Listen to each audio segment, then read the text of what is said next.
जी हाँ जी, निकुंज, थोड़ा मैं हम आपसे ये लोग पूछ रहा था वर्क कि एट होम वापस बैंकिंग इम्प्लीमेंट कर रहे सेक्टर हैं को तो थोड़ा आपने पहले भी फ्लैग ऑफ किया था, अभी आपका क्या व्यू बन रहा है? जिस हिसाब से बिग ब्रेकआउट दिख रहा है, लेंडर से Q3 अपडेट्स आ रहे हैं।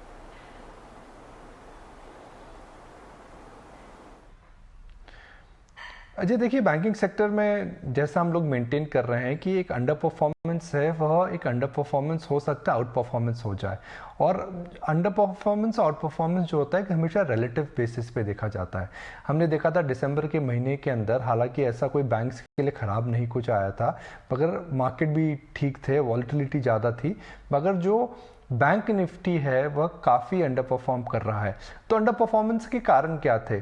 क्या एनपीए कंसर्न्स हैं? क्या ग्रोथ कंसर्न्स है? क्या इकोनॉमी स्लो डाउन हो रही है? क्या कॉर्पोरेट्स ने किसी प्रकार का रेड फ्लैग रेज करा है? The answer to that is no. Last quarter I think was one of the best quarters for the economy. Corona का जो इम्पैक्ट है वह इस क्वार्टर के अंदर थोड़ा बहुत देखने को मिलेगा।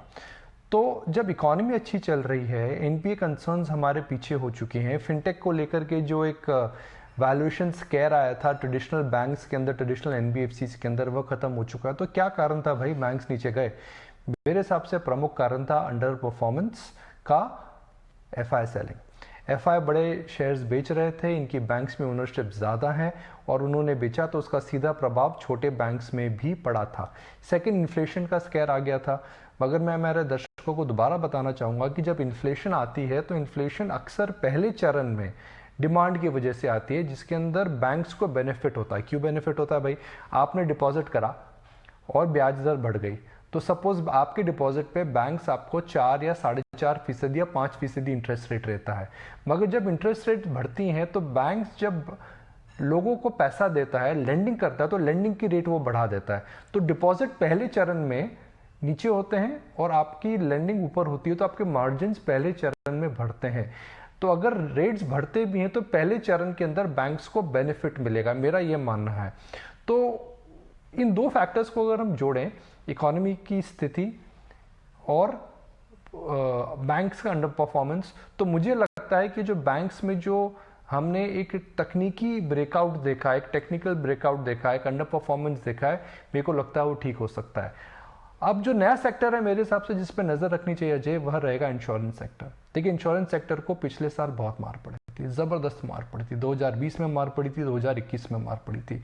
इंश्योरेंस एक ऐसा सेक्टर है अजय जहां पर अगर आप डेटा देखें, और मैं डेटा देख रहा था, लाइफ इंश्योरेंस की बात करते हैं, बड़ी लिस्टेड कंपनीज हैं, 24 से ज़्यादा कंपनीज हैं, लिस्टेड और अनलिस्टेड।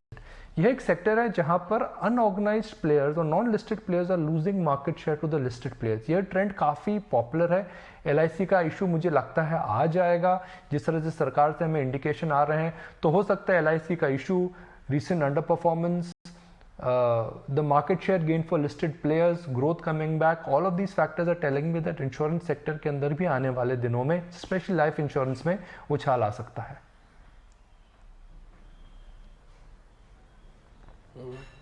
निकुंज, अभी आप good morning. First of all, अभी आप जैसे अभी इंश्योरेंस कंपनीज की बात बता रहे हैं, इसमें किस पे ज़्यादा फोकस किया जाए? क्योंकि 3-4 बड़े प्लेयर्स हैं जिनके पास पूरा मार्केट है। इसमें से कोई और स्पेसिफिक नाम आप बताना चाहते हैं क्या?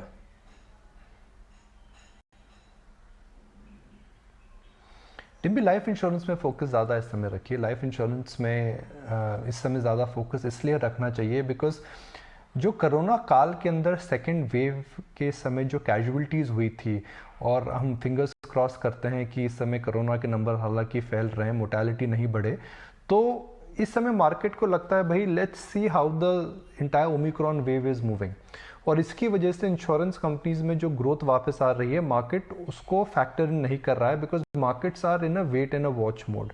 तो अगर ओमिक्रॉन जो हमें इनिशियल एविडेंस मिल रही है कि उसको लेकर के नंबर ज़्यादा हैं, हॉस्पिटलाइजेशन कम है और मोर्टेलिटी रेट कम है, तो मोर्टेलिटी रेट अगर कम होगी तो शेयर बाज़ार को सेकेंड वेव के बाद जो फियर आया था कि इंश्योरेंस कंपनीज को जो फ़र्क पड़ा था, उनके पे आउट में, प्रॉफिटेबिलिटी में जो फ़र्क पड़ा था, वह शायद थर्ड वेव से ना हो।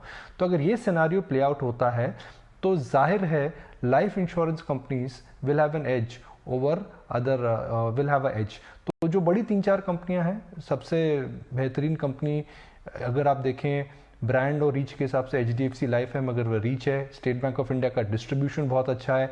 ICICI प्रू के मैं नंबर देख रहा था, वह भी बढ़िया थे।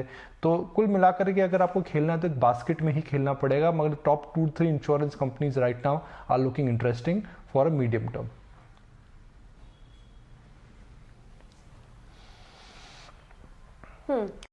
तो ये कुछ ऐसी कंपनियां, लाइफ इंश्योरेंस कंपनियां अच्छी लग रही हैं, यहाँ पर फोकस करिए। निकुंज, आपने बैंकिंग और इंश्योरेंस सेक्टर की बात की, लेकिन इसके अलावा जो अब देखिए हम जो तेज़ी देख रहे हैं, FIs की खरीदारी भी अब वापस लौट रही है, तो इस तेज़ी में और कौन कौन से सेक्टर्स हैं जहाँ पर कि आप फोकस करेंगे? क्योंकि अब हम देखेंगे कि अब अर्निंग भी अब जल्द ही शुरू होने वाली है, तो इस समय कौन कौन से सेक्टर्स हैं जहाँ पर कि जिसको कि आप वॉच करेंगे इस समय?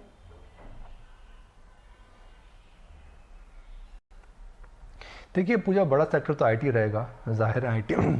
IT के नंबर्स आने वाले हैं। 10 तारीख से TCS, फिर उसके बाद इन्फोसिस, उसके बाद फिर विप्रो, फिर HCL टेक, के 4 बड़े नंबर हैं। एक्सेंचर ने इस बार उम्मीदें ज़्यादा कर दी हैं कि भाई इस सेक्टर के अंदर अच्छा ही होगा, स्टॉक्स के अंदर रनअप हुआ है, तो बड़ा सेक्टर तो वही रहेगा। मगर जो कल छोटा सेक्टर था, आप लोग भी बात कर चुके हैं, हमने भी बात करी है और हम आज दिन भर बात करते रहेंगे, वह था शुगर सेक्टर अगर तेजी में आ रहा है तो is that an indication that soft commodity sector में भी तेजी आ रही है?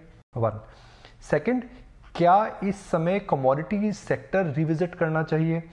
क्या मेटल्स के अंदर इस समय एक अच्छा शेकआउट आ चुका है? क्या मेटल स्टॉक्स में दोबारा नज़र रखनी चाहिए? मेरे हिसाब से नज़र रखनी चाहिए।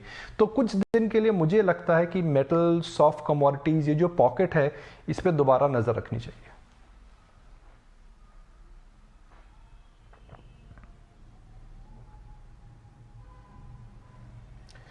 ठीक है निकुंज सर, बहुत बहुत शुक्रिया, थैंक यू वेरी